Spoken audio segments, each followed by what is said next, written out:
Well, as you probably know by now, the government of France of Macron fell yesterday. And the question is, will he rule by decree? I'm Harley Schlanger from the LaRouche Organization with your daily video update for today, September 9th, 2025. There was a dramatic vote in the French Parliament yesterday which ousted the government of Prime Minister Francois Bayrou. He was voted out in a no-confidence vote. This is the fourth prime minister who's been ousted in the last 20 months in France. Now, the immediate issue is the out-of-control debt, but there are deeper problems which afflict every nation in the European Union.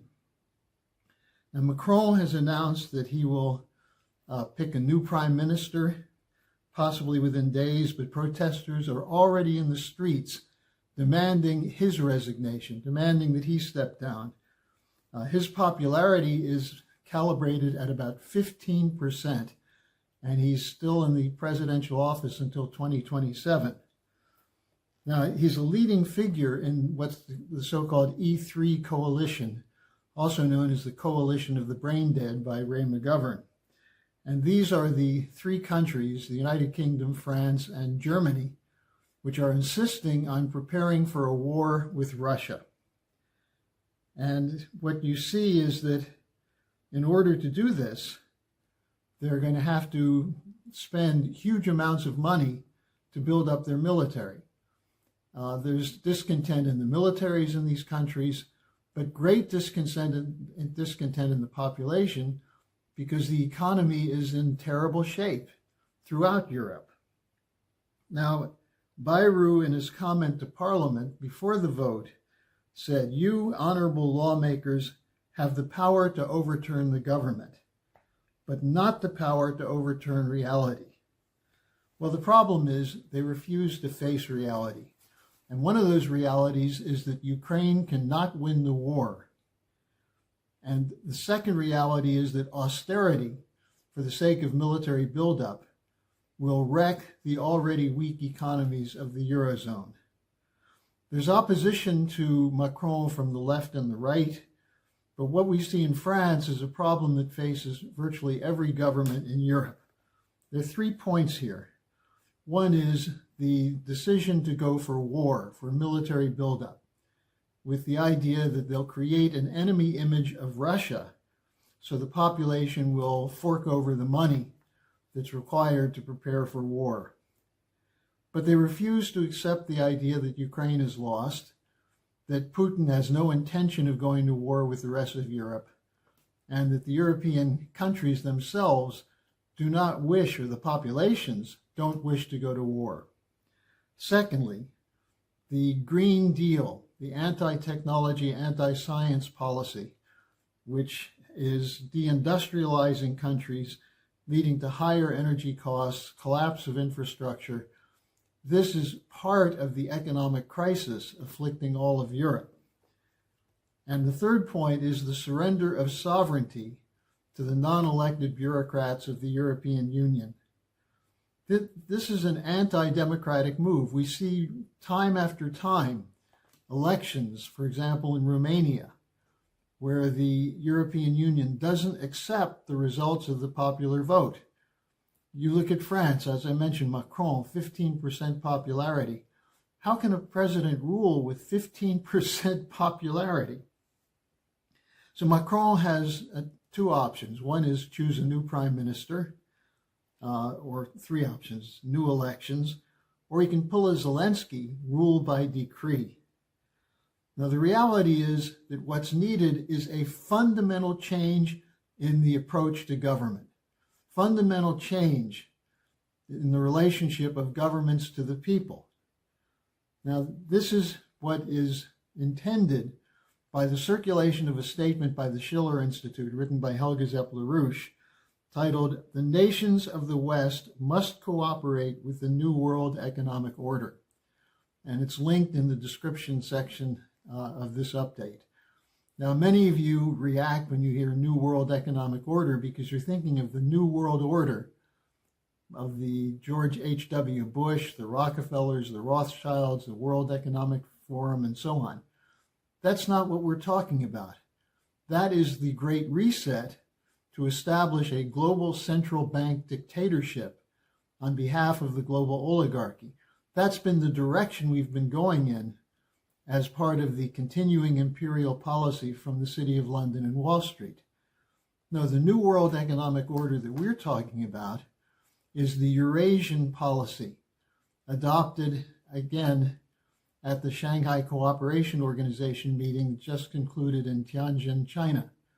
The idea of the BRICS, the Global South, the idea of Lyndon LaRouche's New Bretton Woods, that all nations must work together for a mutually beneficial cooperation, and that there must be a credit policy to feed that, as opposed to a debt collection policy to strangle nations. Now, one way to move in this direction would be to take up the challenge at the United Nations this week to vote for the Unifying for Peace resolution to override U.S. vetoes on UN Security Council resolutions against Israel.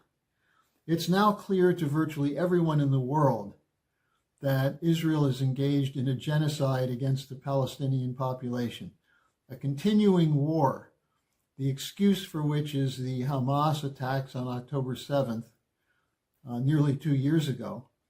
But that was used as an excuse to carry out an ethnic cleansing of Palestine.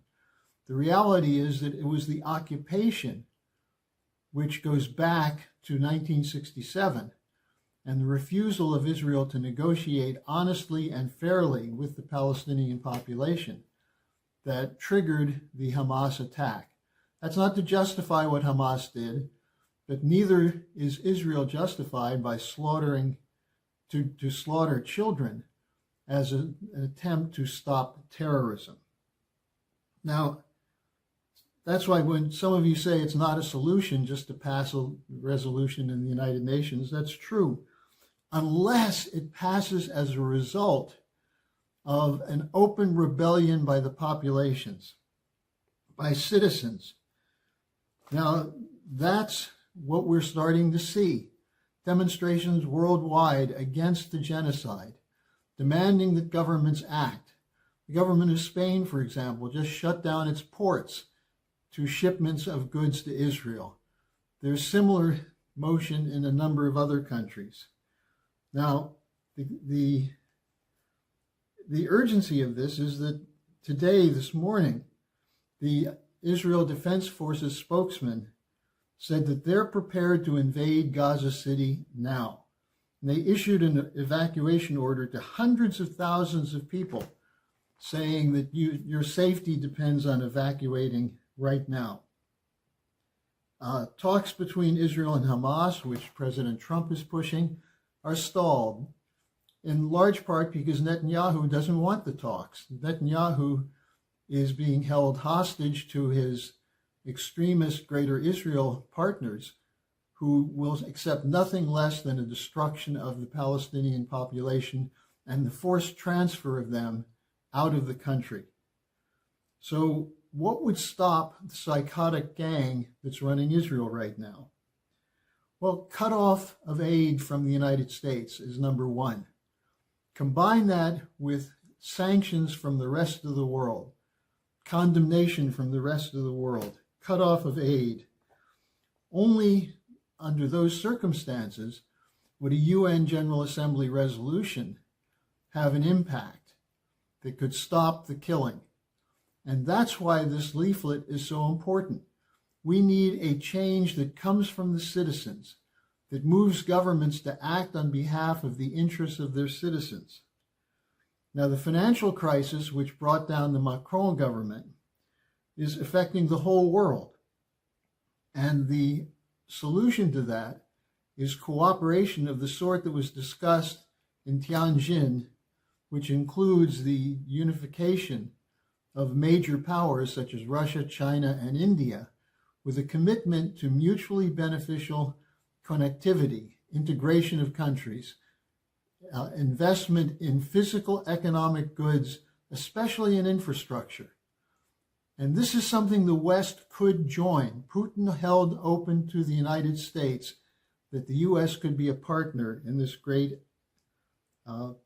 a commitment to peace and prosperity. So what's necessary is to shut down the imperial system, which has been in power for 500 years, the colonial looting, which is now targeting the populations of the West. That has to be shut down. That includes the IMF, the World Economic Forum, and so on. And we need to bring the whole world into cooperation for a new world economic order based on the principle of mutual benefit. So take the leaflet, get to work. Let's use this opportunity not just to bring down governments, but to force governments to act in the interests of their population.